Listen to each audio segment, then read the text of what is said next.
This push from London to discredit and destroy Roosevelt's Bretton Woods system and replace it with a globalized financial empire coincided with the growing Fabian faction in foreign policy associated with the tradition of H.G. Wells. This grouping, around London and Wall Street particularly, sought to incorporate the United States as a junior partner in a worldwide British Empire to rule as the only nuclear-armed power on the planet, threatening annihilation to any nation that would not submit. This doctrine passed from Wells, a fascist, to his protege Bertrand Russell, who, only days after the bombing of Hiroshima and Nagasaki, began encouraging the United States to launch preventive nuclear war against the Soviet Union. However, in 1949, when the Soviets first tested their atom bomb, the plan changed for Russell and his crowd. Following the death of Stalin, Russell invited Nikita Khrushchev to a conference of the Association of Parliamentarians for World Government. Khrushchev accepted the invitation, indicating that the post-Stalin Soviet Union was preparing to orient toward British imperialism, specifically a nuclear-armed world government. This favorable meeting of the Parliamentarians for World Government opened the door to the later 1958 Pugwash Conference, where Russell's protege, Leo Szilard, first announced the doctrine which would determine Cold War international relations. The doctrine was known as mutually assured destruction, or just plain MAD. It was out of this right-wing grouping that the Harvard professor Henry Kissinger broke onto the scene, authoring the 1958 Pugwash-Backwash, Nuclear Weapons and Foreign Policy.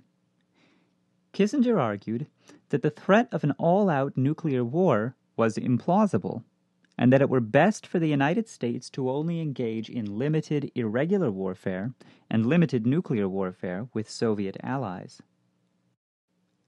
Kissinger later led David Rockefeller's Trilateral Commission during the Carter administration.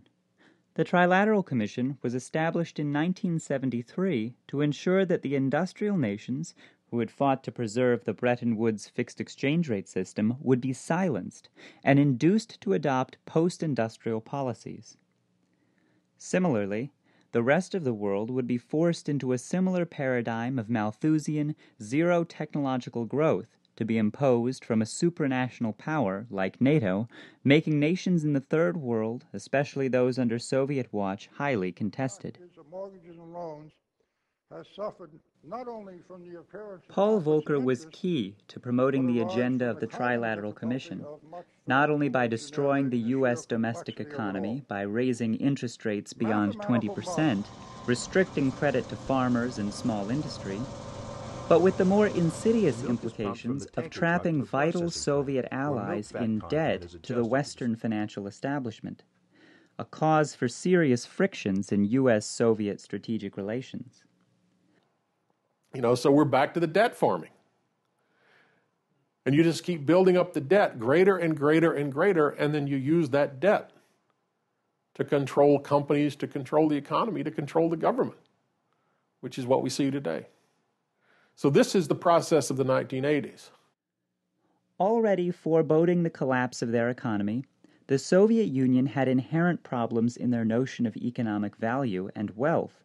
In particular, problems which can be seen in the very unfortunate influence of British economics. The Warsaw Pact nations, Poland in particular, were expected to produce for the Soviet military, which had access to the most groundbreaking technologies, but virtually no integration of those capabilities into the civilian sector. Without further investments into the civilian economy, transportation, power, and agriculture, the Warsaw Pact nations fell increasingly into poverty, having their aging industrial and agricultural bases eaten away without being replenished with new capital investments. Under these conditions, also known as primitive accumulation, certain nations in the East turned to the Western banking establishment to get hooked on U.S. debt. The broader Trilateral Commission plan to snatch Soviet allies spelled out a dangerous prelude to World War III. This is Lyndon LaRouche, presidential candidate of the U.S. Labor Party, the third candidate in this election. Tonight, I want to speak to you not only on behalf of the Labor Party, but on the behalf of many concerned Republicans, many concerned Democrats, and many concerned European leaders. We are convinced, not only me, my party, but key Republicans, key Democrats, key leaders in Europe, key leaders of the Third World, that the election of Jimmy Carter to President of the United States on November 2nd would mean that the United States was, to all intents and purposes, irreversibly committed to thermonuclear war no later than the summer of 1977. To counter the influence of the Trilateral Commission's candidates, Mondale and Carter, LaRouche ran on the Labor Party ticket, proposing the International Development Bank to allow the utterance of credit for priority regional economic programs, particularly to encourage stability in the Middle East. Sometimes, what is most important in history is what does not happen. Many of these proposals will be unpopular. Some will cause you to put up with inconveniences and to make sacrifices. The 1976 exposure of Brzezinski, Kissinger, and Carter's program for a nuclear showdown opened up the sensitive, patriotic layers in the military, intelligence, and government institutions to Lyndon LaRouche. During those perilous years of the Carter administration, LaRouche served as an unofficial channel of communication between elements inside the official U.S. intelligence establishment and their Soviet counterparts. This was part of a fail-safe system built up to minimize the danger of some misunderstanding triggering a strategic confrontation. By 1977, LaRouche and key elements of the scientific community launched the Fusion Energy Foundation, which quickly became the most prominent organization promoting nuclear fusion, as well as a venue for further collaboration and development of the core concept of LaRouche's economic ideas. The Fusion Energy Foundation, led by LaRouche, produced a report on nuclear beam defense which circulated in military intelligence circles. The method we must use is called layered strategic ballistic missile defense. The first line of defense is beam weapons, which are assigned to destroy Soviet missiles at the moment those missiles are launched.